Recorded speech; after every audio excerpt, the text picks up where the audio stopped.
Hey, fellow patriots, I'm Bree. And I'm Blaze. Some call me Pa. It has been said that we have 4 boxes to keep ourselves free. These are the soapbox, the ballot box, the jury box, and the ammo box. And we are the 4th box.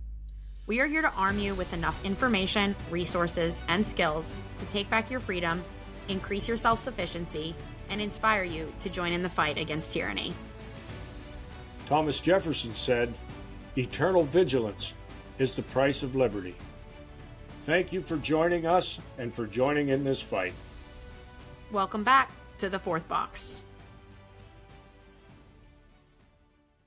Hey everybody, welcome back to another week of the 4th Box podcast. For those of you who watch us via video, you will notice that we are in the same room, which is a very rare occasion.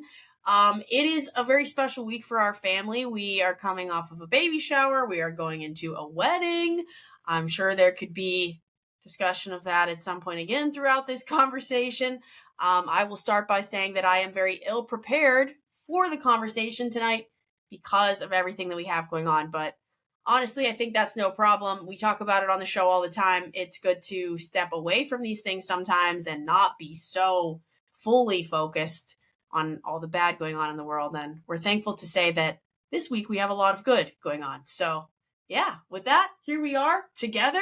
We're going to be able to do our cheers in person, which Pops will get us going with a toast on.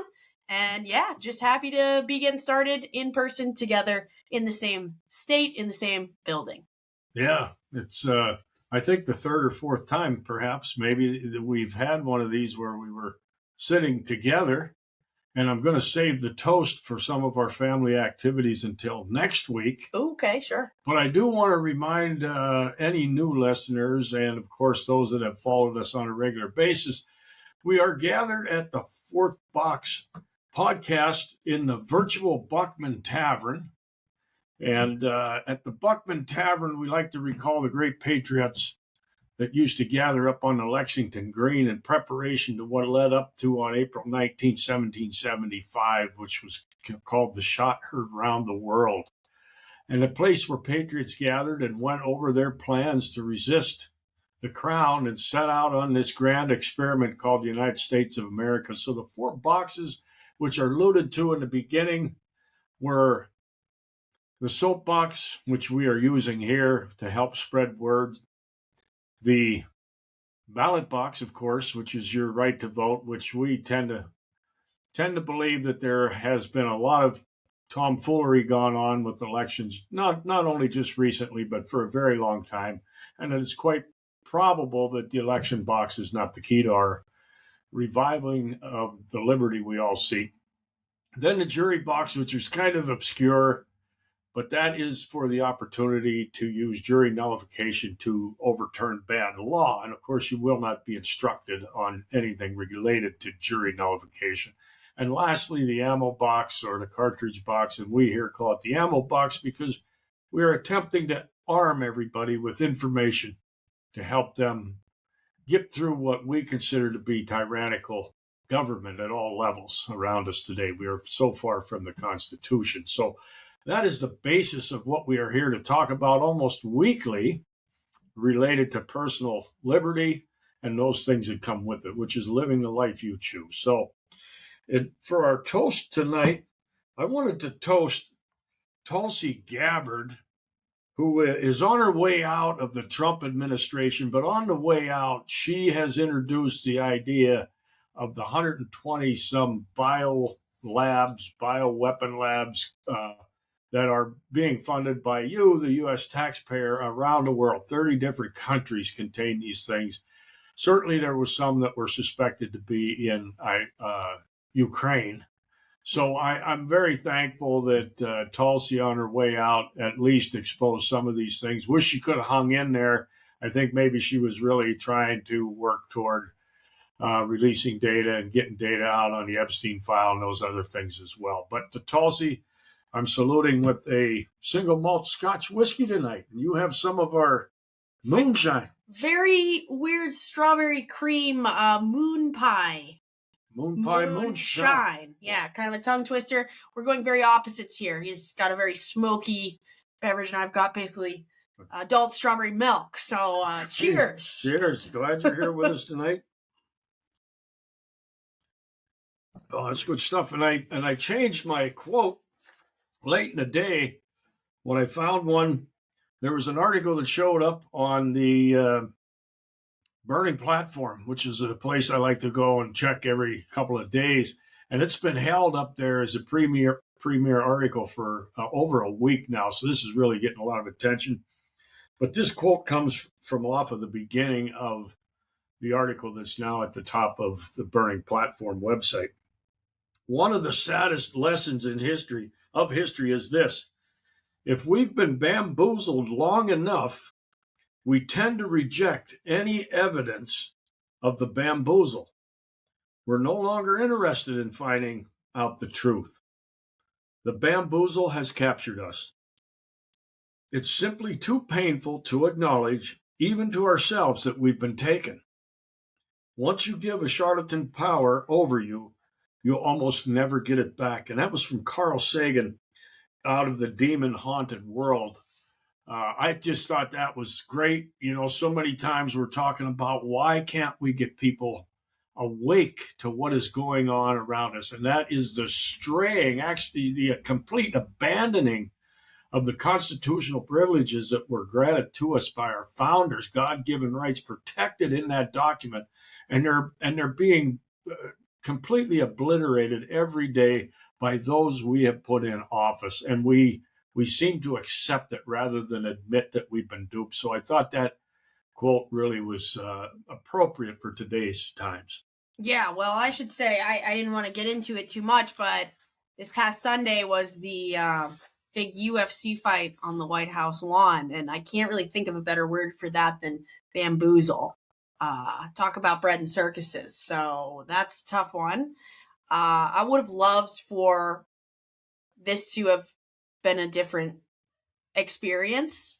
You know, I like the concept in theory. I liked the concept when Trump first got put into office, when we thought that things would be different by now, putting him in office again, electing people like Tulsi, putting people like this into this administration. And now where we're at, going into an event like this, all the good ones are fleeing. People like Marjorie Taylor Greene, people like Tulsi Gabbard are running out of there knowing there's nothing they can do from inside of that system. Kent, yeah. Exactly. Joe Kent, another great example. And then here we are wishing that we could be united as a nation, cheering for something together, excited about, you know, the opportunities coming back to this country. And instead, it feels like exactly that, bamboozle.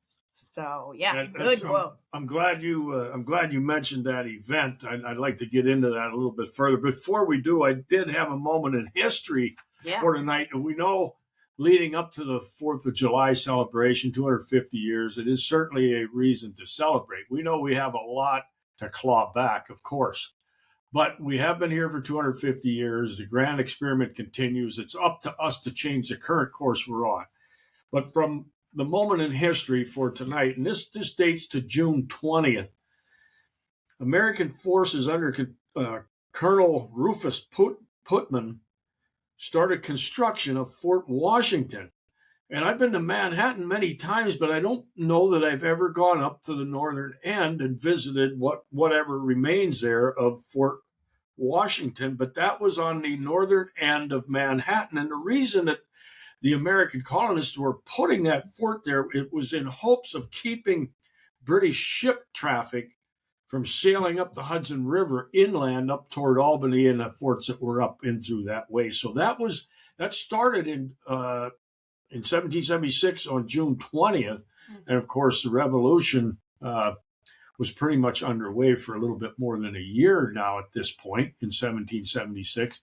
And the colonists that were here had no idea of how long this thing was going to continue. So they believed there to be great value in putting a fort there up at the head end of Manhattan, the northern end of Manhattan. So that's our moment from history. Again, we are inching toward the 250-year celebration of the 4th of July. We'll have some special things to talk about on that particular podcast, closest to the 4th. Yeah. But for now, you can see, again, we're talking about all the events that are leading us up to that most memorable day, the 4th of July. So that was our moment in history for today. Right on. Okay, well, yeah, different time then for sure. Different mindset in people. Much different mindset. Mm-hmm.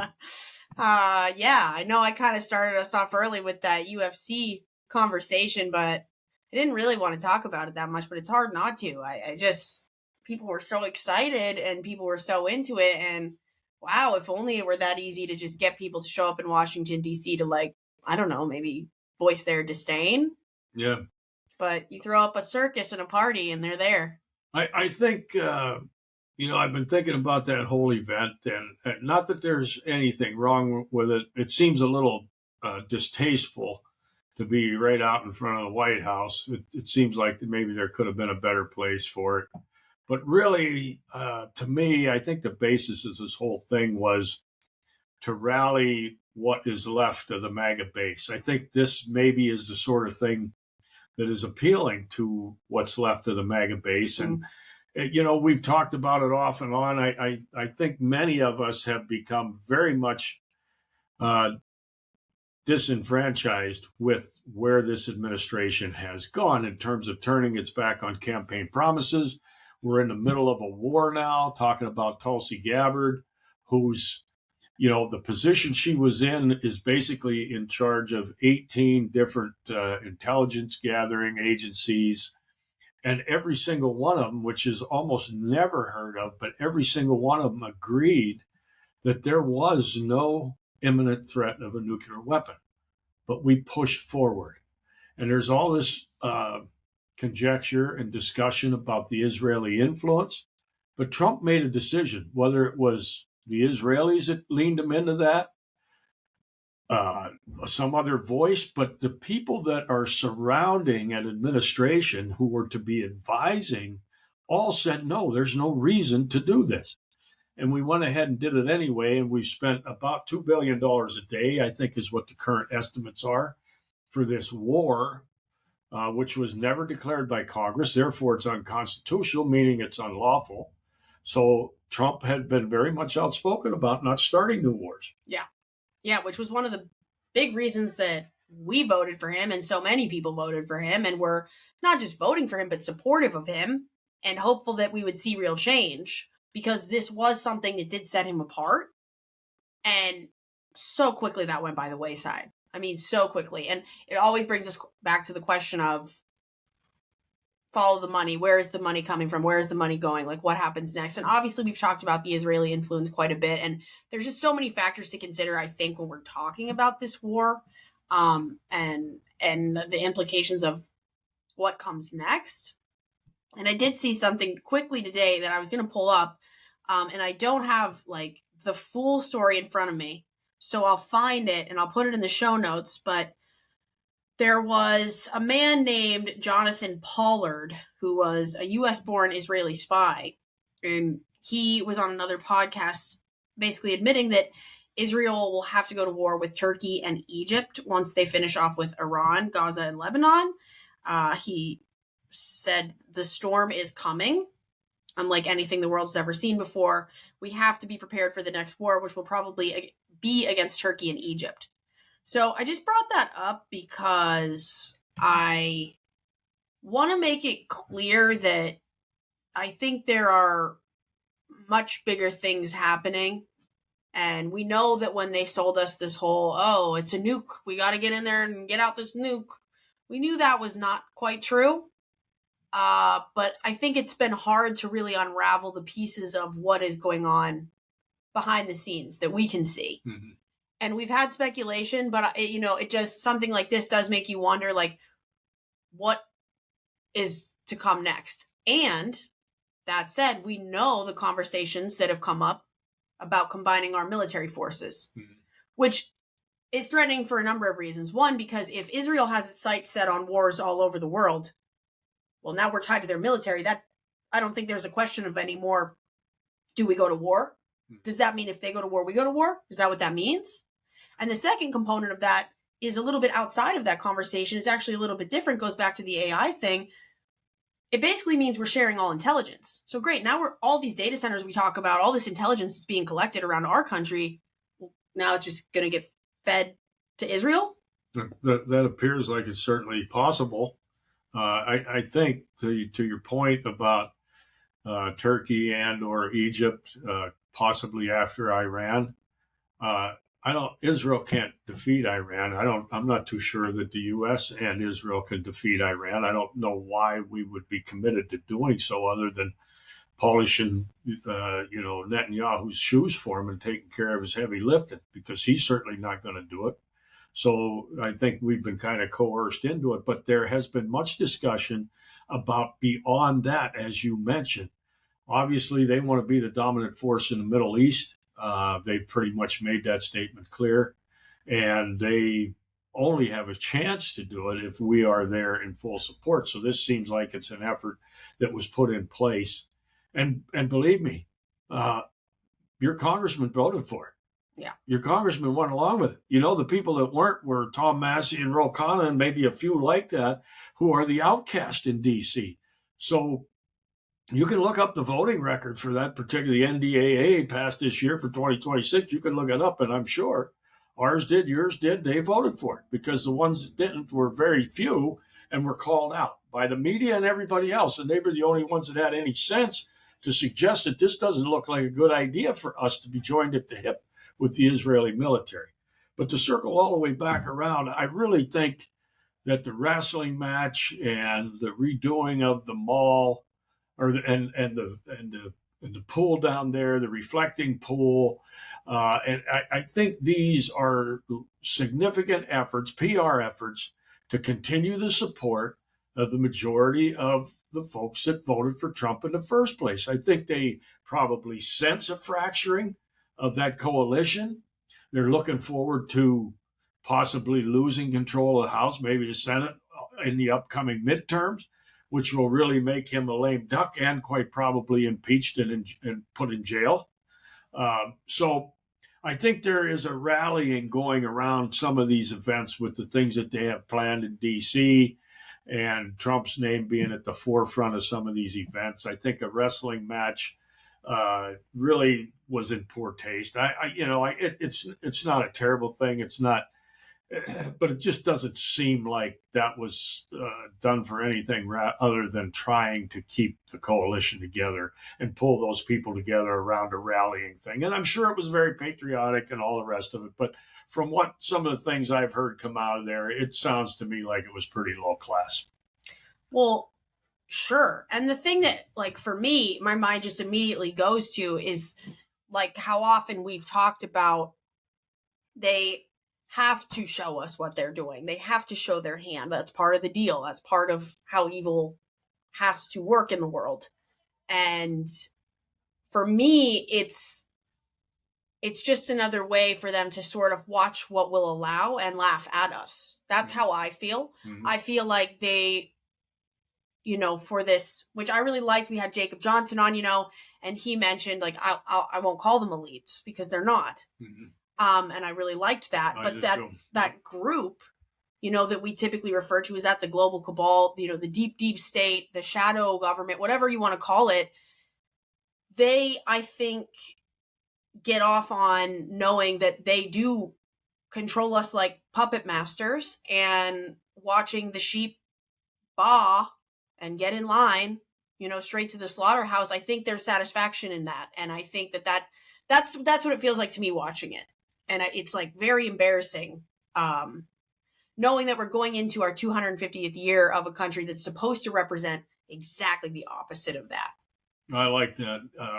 The fierce independence that those individuals had back in those days that were willing to make that stand is nowhere to be seen today. We are all happy to fall in line. And it's like you and I talked this afternoon when we did some traveling together. It's like a large segment of the country is looking for a king or a monarch that they can just attach themselves to, and there's complete allegiance. It doesn't matter what this person does. And that was kind of the point. The Iran war completely in violation of what he promised during campaign season? How about the Fort Knox gold audit? How about investigating the Seth Rich murder and those sorts of things? How about dismantling the IRS and the Department of Education and all of these things that we, who considered ourselves part of the Trump supporters, were excited about? Yeah. And that's all been abandoned. None of those things have taken place. But we got in a war that we weren't supposed to, and we were promised it wasn't going to happen. We were going to pull the plug on the funding of the Ukraine thing. We've continued to support with funding and otherwise the effort in Ukraine after that being something that will be out of there on day one or whatever those promises were. Yeah. That is, to your point about embarrassing. How can people who, if you studied the issues and you voted based on the issues, how can you still support a person who violated his promises to take care of those issues the way we wanted? He's done the exact opposite on many key issues, but I think the coalition is largely still intact, and I think wrestling matches and the other bread and circuses is what's keeping that together. I don't think it's largely intact. I think the opposite. I think it is crumbling, but I think they still need to have the facade. I think it still needs to appear like that in the mainstream media. But I think that if you were to vote again today, the numbers would be wildly different. Assuming we even know, assuming we can even get any real number out of any sort of, polling system that we have right now. I don't think we can. But if there was a way to just really have the real numbers then versus the real numbers now, I think they would be wildly different, because I really think that a larger number of people have abandoned that entire platform. And that's probably all part of the deal. They get everybody all excited about this one guy who's gonna, come in there and make these changes and this and that. And what a great way to get the American people who are angry, who have the ability to make change, what a great way to get them to abandon their cause. Mm-hmm. By getting them so excited and so sure that things were going to change, and right when they have the opportunity, pull the rug out from under them. Mm-hmm. And that's what I think happened. And I think there's so many people now who feel so dejected that are not part of that movement anymore, but they don't really feel like they want to put in any effort at all, because, it's kind of like a sting for people who thought they were really going to we were going to get somewhere with this. I think it's like the bamboozled quote at the beginning. I think it's tough to admit you've been bamboozled, but the reason I still think that largely Trump can pull his base together is, look at Tom Massey. Look what happened to Massey. Look what happened to Nancy Mace. She was 5th, by the way, in the primary. 5th. Now, these are people who largely stood in opposition to Trump on some of these issues. And when he committed the way to the presidency to disrupting any future political aspirations, he is able to disrupt that, which means the media and the bully pulpit that the president has is still able.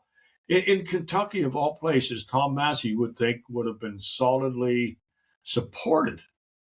But he was significantly whooped down there.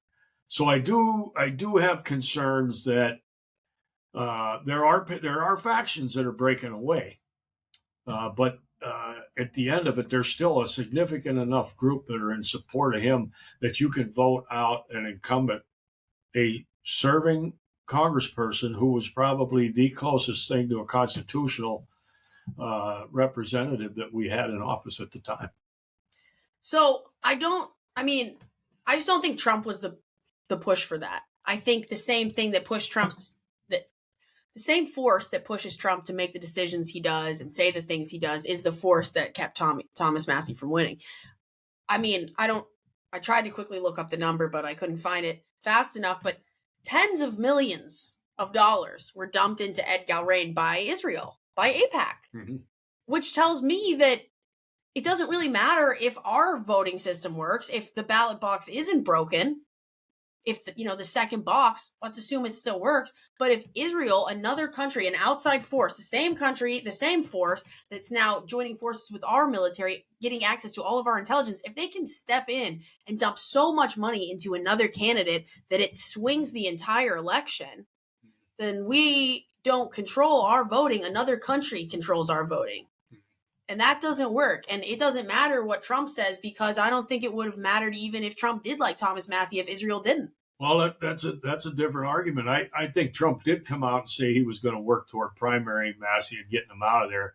And I think to your point, the Israeli lobby that basically owns our Congress people and senators and everybody else down there threw their full weight behind it to make sure that somebody that was standing in opposition and calling out their activities and how it was adversely affecting the American electorate, they have to get that guy out of there. Yeah. He was getting way too much airtime talking about how negative the Israeli influence was. So they worked diligently and poured a lot of money. I think more money than any other primary ever had spent. Yeah. And that's to get out a sitting guy. Mm-hmm. I guess you can view that thing either way. Certainly there was other big money that came in to get Thomas Massie out of there. But, to your point earlier about Marjorie Taylor Greene and her making the statements, very obviously that she no longer felt that there was anything you could get done on the inside because everything was so corrupted. So when you stand in support of a team, that being the red team or the blue team, without understanding what you're getting, this is exactly what leads us into the situation that we're at. You got to vote for principle, not person, not party. You got to vote for people who you believe are most closely going to support and uphold and defend that Constitution, which I don't know any of them. I've asked many times. I'd like somebody to present to me one person who has fulfilled their oath, both in their voting record and in their actions in the halls of Congress or in the halls of your local courthouse. I would like to hear one. And I think if we kick the bushes enough, you would find that there is absolutely not any out there. And that is the disappointing thing, where we, the people, we have the power, just like our guest said last week. We have the power, but we got to exercise it. We cannot allow ourselves to be led around by the nose by party politics.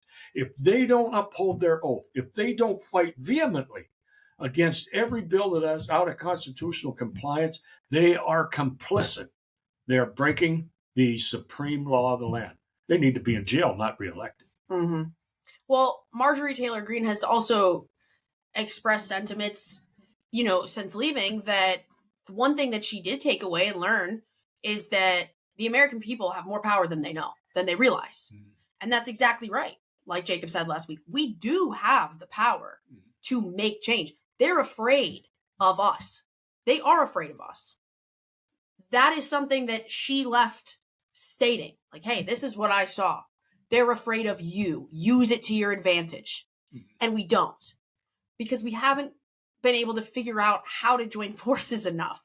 But they are supposed to be afraid of us. That's correct. And we haven't taken advantage of that. We have the ability to change everything. We have that power. They are afraid of what our minds can do when we put them together, which is why they try so hard to do exactly the things that Jacob talked about. Distract, brainwash, because it is in our mind. The battlefield is in our mind. I was just telling you earlier, a couple weeks ago, I saw this article in mainstream media that said that, hey, the battlefield is in your mind. Be careful. But it didn't put the enemies anywhere here. It didn't say, American propaganda from your government and your media is brainwashing you here so that you don't fight back. It said, no, the battlefield is in your mind, but the enemy is China. It's Russia. Mm-hmm. It's all these people overseas. Mm-hmm. And it makes you think that, oh yeah, I need to make sure that my government grows stronger because now I've got these enemies. They're coming after my mind. Mm-hmm. And you go, yeah, we should grow our government bigger. We should have a stronger military. We should have them spying on us and make sure they have all of our information before China and Russia do. I would hate data centers to go up over there. I want them to know everything about me so the other guys don't. No, they're all the other guys. It's us versus them. I don't care if it's the American government or a government overseas. It's all the same shit. And we need to recognize that the power does exist here at this level. Mm-hmm. And I think that kind of illuminates, one of the founders said, you're going to lose more rights by internal government providing security. First, they're going to create a big idea to scare you. COVID come to mind, Iran having a nuke come to mind, and pretty soon everybody's rallying to cause. We got to build a bigger military so we can go in there and handle Iran. Well, the intelligence agencies are telling you, no, they're not. They don't have anything. They're no closer than they were. They had in place a fatwa since 2003 that there was no intention to build anything. But because they put that out in the public sphere, because the media jumped on it and helped promote that notion, we're standing up ready to send our sons and daughters up to get their asses shot up on a bullshit war.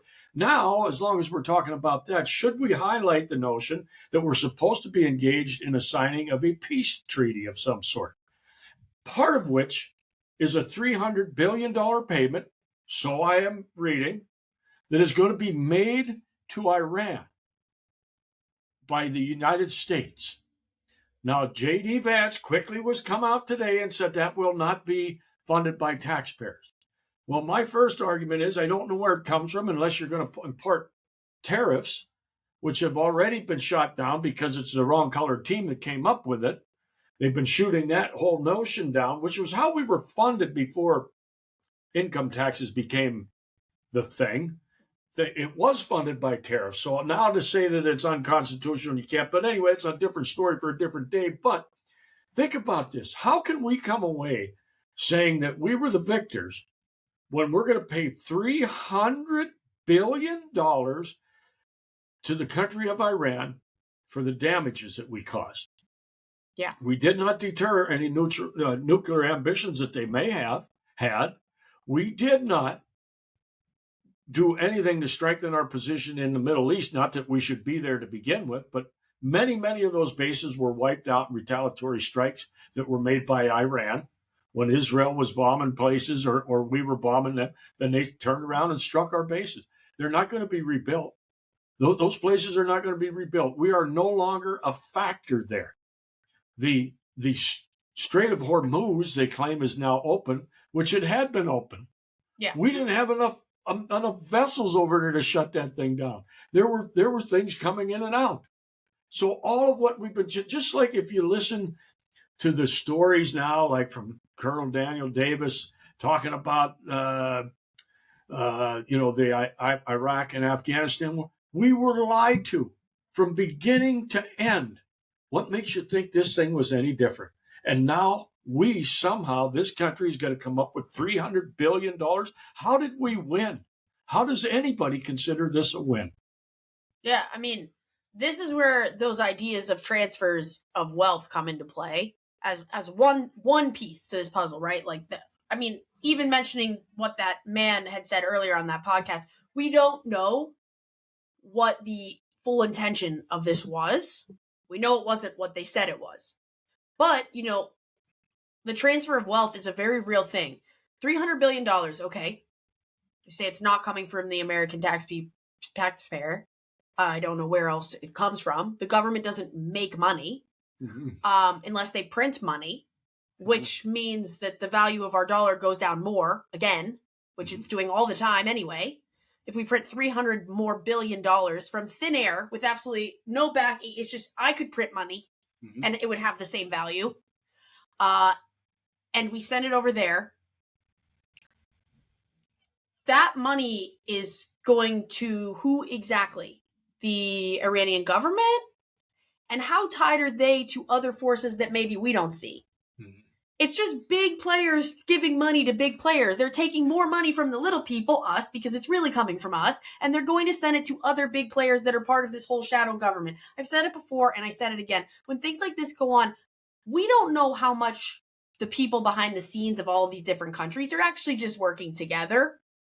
There's no way for me to know if our government and the Iranian government are secretly just good buddies. Just exchanging money, and we're the currency. Well, that's a great point because no matter how this thing shakes out in the end. By the way, I want to just put it on the record that I doubt very highly whether this peace accord, this peace deal, treaty, whatever it's going to be called, is going to last. Yeah. Because Israel isn't done with their ambitions. And if we're joined at the hip with Israel, guess what? The next time they start bombing neighbors, we're joined at the hip. But the point I wanted to make here is, who won out of this? Military industrial complex? The international banking community that funds all this stuff? Now the military, as you mentioned moments ago, we got to get that military bigger. We've exhausted how many missiles, defense systems, and all the rest of it for these countries that were overwhelmed by the Iranian responses. Those Patriot systems and stuff we had over there could not protect our bases. There was too much stuff coming in. And how about the new battlefield that's controlled or largely influenced by drones? We're not ready to compete. The other places around the world are building them 3 to 10 times faster than we are. We've been so fat, dumb, and lazy for so long that we just think we could stand up and everybody else is going to cower in a corner. And you know what? Iran just showed us that that is no longer the case. So everybody standing up, pounding their chest about us going into Venezuela and throwing our weight around should have a completely different viewpoint of what it looks like now that we've been over there in Iran and basically come out of there with our tail between our legs because we're turning around and paying them for the damages that were caused. Mm-hmm. We did not win. Yeah. Well, the rate that this is going, our only ally will soon be Israel. And Israel doesn't have anything to offer. I don't know if you guys know that, but they don't bring anything to the table. So I don't really know how that sets us up for the long term as far as global relations. Because if it's just us and them versus everybody else, we lose. And we had this conversation earlier. I'm sure we've mentioned it on the show before. If our only tie to them is because of some made up religious concept, that's bogus too. And I don't know exactly how this is supposed to play out for us, the American people, but I know that the only rationale behind it, in my mind, is that this is part of that whole one world government agenda, because there's not a lot of other places it can go if this is the direction that we're on right now. That's a great point. I think, as you talk about the rest of the world or much of the world that we consider to be our allies in one way, shape, or form seem to be peeling back the more closely aligned we become with Israel. And that's probably no more clear than with the European countries that we have long been friendly with and supported both militarily, economically, and financially and everything else. I think those lines are fraying, significantly fraying, in addition to the troubles that many of these places have within their own boundaries, and we no longer are a significant influence in Europe. As you might recall, Spain and other places in the European countries wouldn't allow us to land military planes that were operating in an aggression against Iran. So I think on the global stage, we have been set back decades, if not centuries. What we had through our ability to outproduce and to help feed the rest of the world, we, through imperialistic connection with Israel, have ruined here in a few short years. Yeah. I wanted to point out another thing that was part of the wrestling match down there. You knew there was a terror plot. Did you hear about this? No. So I think they've made an arrest of over 20 people. There was, I believe, there were drones that were to be employed. There were snipers to be employed. Now, I want to add a caveat to that. Just like we caution you about everything else that we get spoon-fed by the traditional media and oftentimes other media sources that could have been influenced by CIA or others. Remember, William Casey, as the director of CIA back in 1980, said, "We will know our misinformation campaign is complete when everything the American people believe is false." That statement will never be far from my mind. Mm-hmm. And everything so was this just a ruse so that we can pound our chest again and rally the troops? Whenever there's a threat, that's a great time to rally, to get the patriotic juices flowing and get people waving the red, white, and blue. So Whether or not it was real, like the last attempt on Trump's life at the correspondence dinner or whatever that was, when a person come running right into the area that he was and started shooting.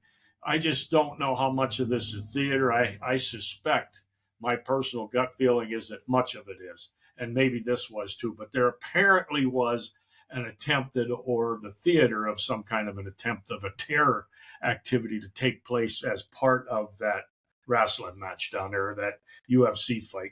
And do we know who they're like blaming it on yet, or no? I'll tell you, I didn't really get into it too far. I seen that one suspect was a bald-headed 19-year-old with a beard, so I don't know what they were implying with that bit of information.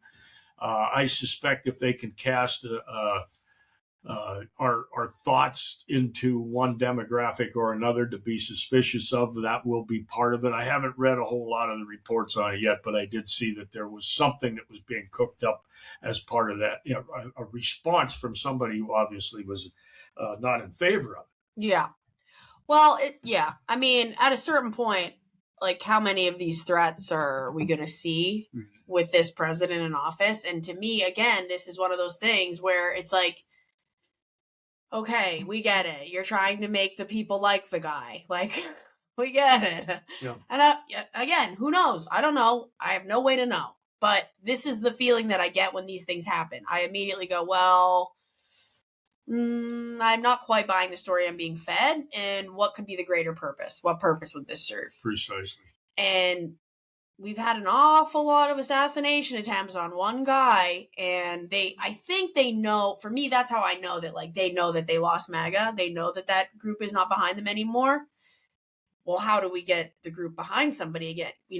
A common enemy. Hey, we have a shared enemy. But to me, I'm like, how we know this shit is all fake is like, look at how many assassination attempts there have been so far, and it just goes right by the wayside. It's like, oh, no big deal. Like, that thing happened a couple months ago, but who cares? Just another one. Yeah. But that doesn't seem like something we just don't care about if it were like a real threat. Correct. So, again, they know we're stupid. I think they like to watch us be stupid. I think they enjoy it. It's part of the power trip. I think quite a long time ago I made a statement similar to that I think they try to see how ludicrous they can make these events in the world around us, to see how much of it, and they got to be laughing their asses off when they come up with some of this silly stuff. Back to the assassination attempt, I don't know.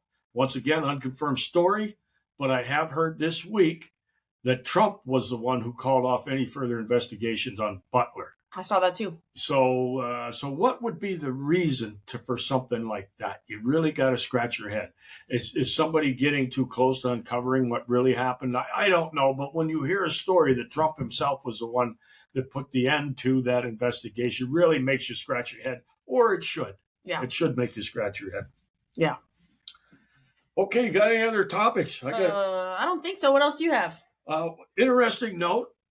Doesn't really tie to anything else that we've talked about, except I see Sean Penn is set to direct a J6 film.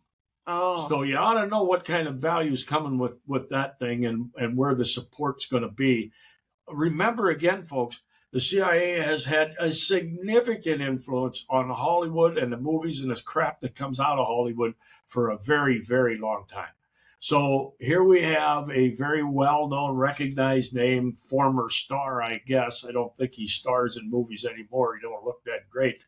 Perhaps maybe one day he did. But anyway, he is set to be directing a film related to the J6 incidents. And the only thing I heard about that was some current star was going to be a police officer. So you probably get a pretty good feel for what side of the fence that whole presentation is going to come from. Well, it was the worst day in American history, after all. It's exactly correct. Yeah.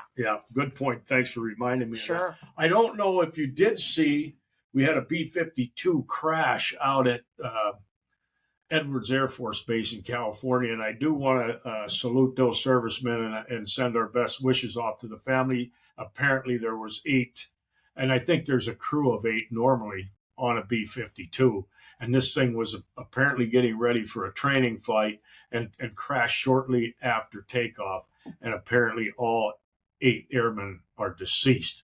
So our thoughts and our prayers go out to the family families of those service people and anybody else that was adversely affected by that crash. Secondarily, I seen a Russian heavy bomber crash today. So I find that whole thing a little bit curious. Is it just because we're spending so much time with our heavy bombers in the air? Is it just strictly coincidence? I don't generally buy into that notion, but we had a heavy bomber crash, and now the Russians had a heavy bomber crash come right out of the sky. So I found that to be a little bit of an oddity. Yeah. Didn't have a whole lot else. I wanted to comment. I see the Dems are really, the Democratic side of the equation is really talking loudly and longly about packing the Supreme Court again.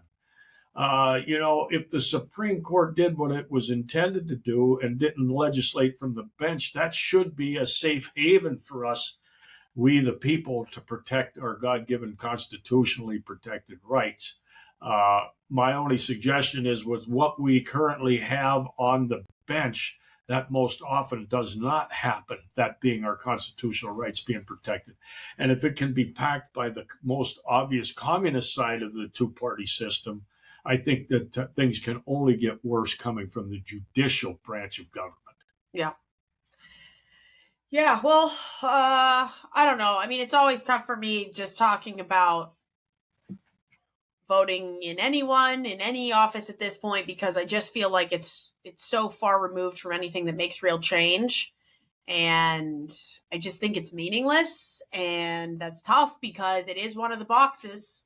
You know, it is one of the important things. It is something that we want people to be educated on. But until we know that the effort there is worthwhile, it's very hard to feel passionate about making change there.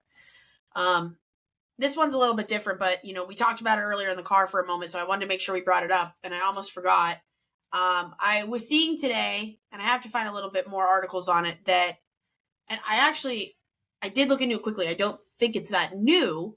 Apparently, there's a pretty big anti-data center coalition that is funded by George Soros. Interesting. Yeah, for me, this one really has alarm bells going off in my head. Because I don't know what's going on there yet, and I don't necessarily have a theory yet. But there's always a reason for this stuff. And I'm very curious to see what comes of this as the data centers continue to get pushed. I mean, we've talked about these a lot on here. There are plenty of places across the country where the people are standing up and they're voting no in, the local circle, and it's being overridden, and the data center is getting built anyway, which again tells us that we really have no power at the ballot box, and that the third box is broken because these people are doing everything they can to spread the word, get the word out there, make their voice heard, say, no, we don't want this here. And it's meaningless. It goes nowhere, and the data center gets built, and here we are. So, and then again, remember, all these things go back to, okay, and now we're sharing that data with Israel. So all these pieces are connected in a big, weird, scary spider web, and it's really just a matter of trying to detangle all of these components. And as soon as you think you have one, another one gets added. And it's just like shooting in all these directions, and it's kind of hard to track down. But when we come on here every week, we share these little blips of information, and we share our ideas and our thoughts about some of the things going on in the world. And it's not because we know the answers, but it's because we want you to kind of think about them for yourself and go, oh, that's interesting. Maybe I didn't know that. Maybe I should look into that a little bit further. And maybe you create your own spider web.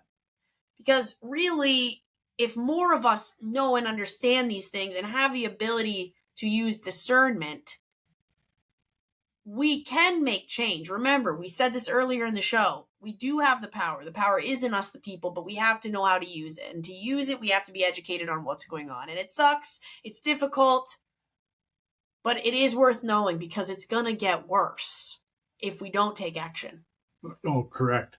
One side note to that, anybody who is in an area that is trying to form a coalition to stand in opposition to the data centers or anything else that your government might be trying to cram down your throat in any local area, please go back and listen and watch those podcast that we shared with Jared and Mike out in South Dakota. Now there are some, and their fight continues. Believe me, we're going to try and get them back on to see how things are currently.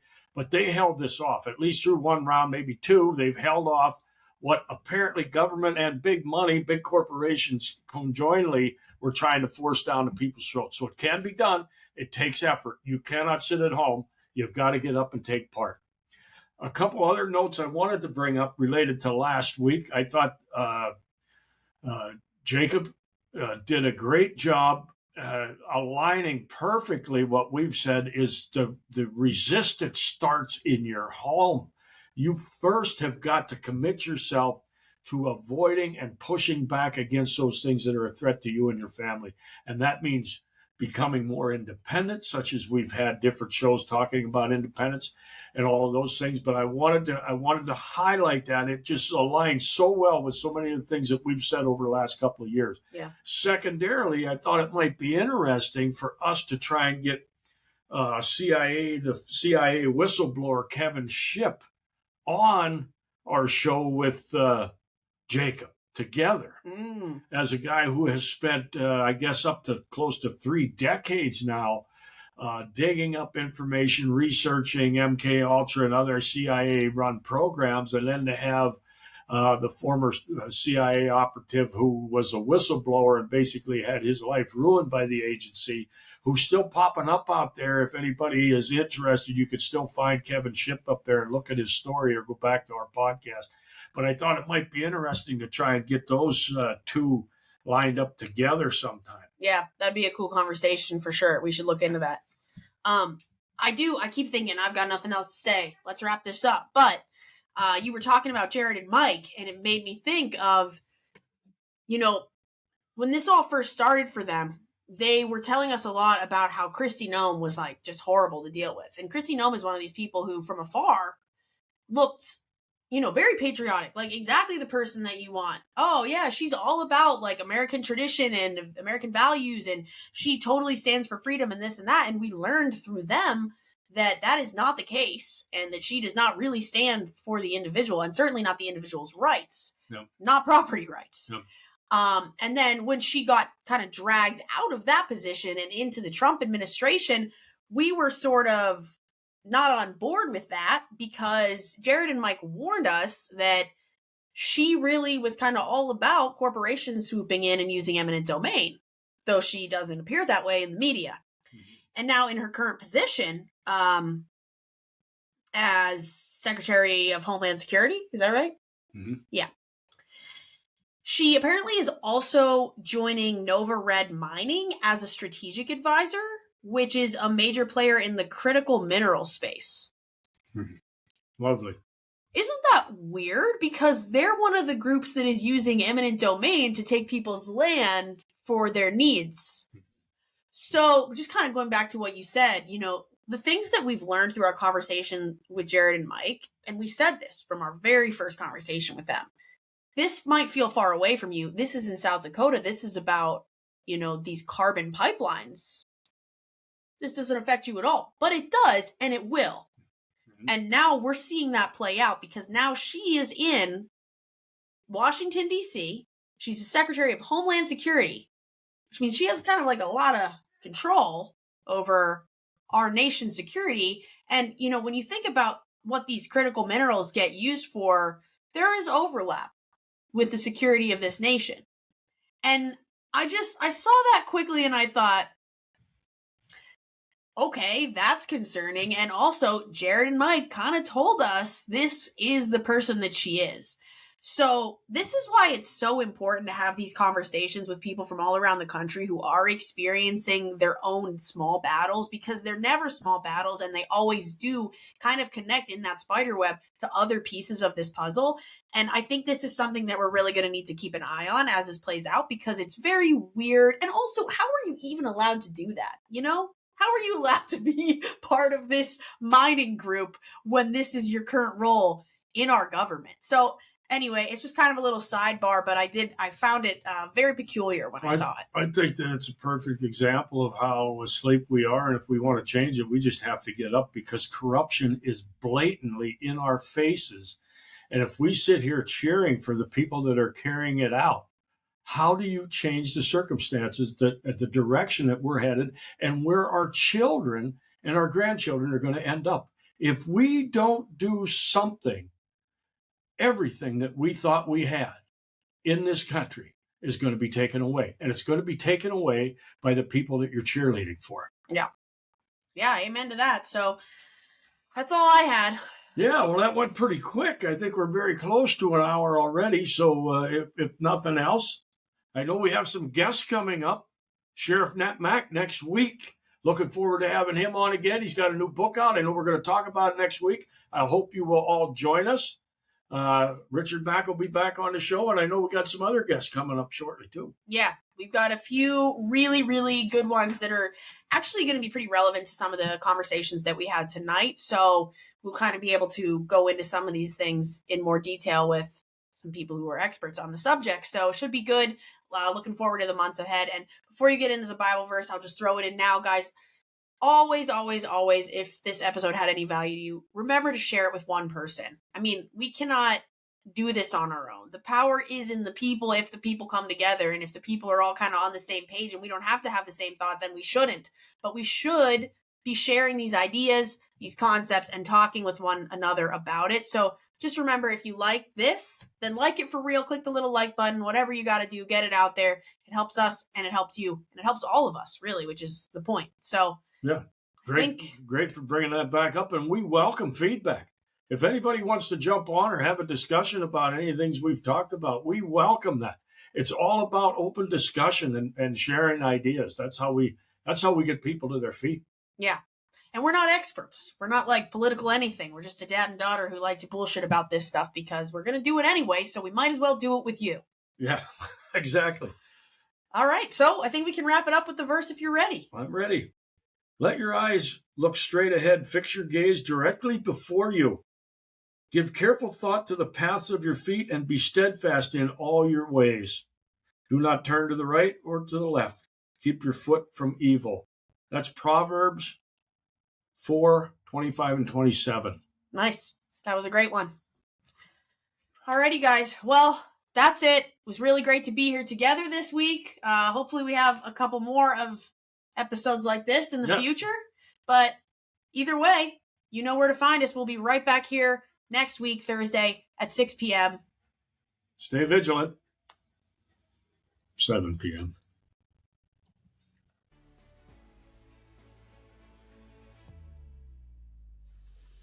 Thank you so much for listening. We really do appreciate the support and truly love getting to share this message with anyone who wants or needs it.